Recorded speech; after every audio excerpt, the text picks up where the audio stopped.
Harbiy xizmatchilar va ularning oila a'zolarini ijtimoiy qo'llab-quvvatlash, muammolarni hal etish va huquqlarini himoya qilish davlatimiz siyosatining muhim yo'nalishlaridan biri hisoblanadi.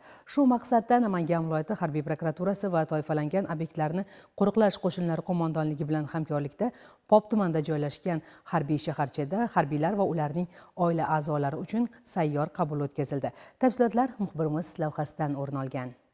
Sayyor qabulning maqsadi harbiy xizmatchilar va ularning oila a'zolarining muammolarini bevosita eshitish, ularga huquqiy maslahat berish va muammolarni hal etishga ko'maklashishdan iborat bo'ldi. Unda harbiy xizmatchilar va ularning oila a'zolari tomonidan uy-joy ta'minoti, tibbiy xizmat ko'rsatish, maktabgacha va maktab ta'limi hamda boshqa masalalar bo'yicha murojaatlar qabul qilindi. Harbiy prokuror va harbiy qism komandiri har bir murojaatni o'rganib chiqib, ularni hal etish bo'yicha tegishli choralarni ko'rdilar. Shuningdek, harbiy xizmatchilar va ularning oila a'zolariga o'z huquqlari va majburiyatlari haqida tushuntirishlar berildi.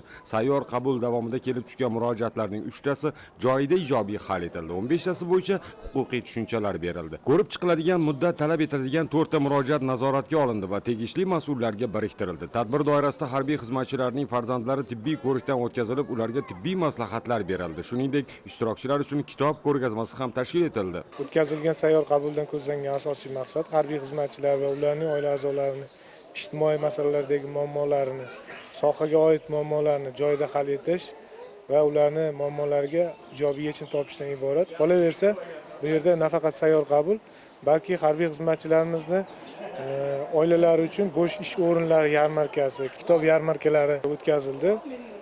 Bu esa harbiy xizmatchilarimizni oilalarini ish bilan ta'minlashda, kitobxonlik, savodxonligini oshirishda yana ham yordam beradi. Bu kabi sayyor qabullar har yili o'tkazilib kelinadi reja asosida. O'ylaymanki, ushbu tadbir barcha uchun manfaatli bo'la oldi. Sayyor qabul doirasida tashkil etilgan mehnat yarmarkasining maqsadi harbiy xizmatchilarning oila a'zolarini ish bilan ta'minlash, ularga yangi ish o'rinlari topishga yordam berishdan iboratdir. Yarmarkada turli tashkilot va korxonalar o'zlarining bo'sh ish o'rinlarini taklif etdilar. Harbiy xizmatchilarning oila a'zolari o'zlarini qiziqtirgan ish o'rinlari bo'yicha ma'lumot oldilar. Ishga joylashish uchun ariza topshirdilar. Harbiy shaharchamizda sayyor qabul bo'lib o'tdi. Bu sayyor qabulda hamma harbiy oilasi faol ishtirok etdi. Bu saylov qabulda hamma o'zining muammolarini kerakli darajada yetkazib berishdi. Nima savol bo'lsa, shunga o'ziga yarasha javob olishdi. Masalan, biz kichkinamizni pediatrga murojaat qildik. Pediatrga o'zimizga yarasha savolimizga javob oldik.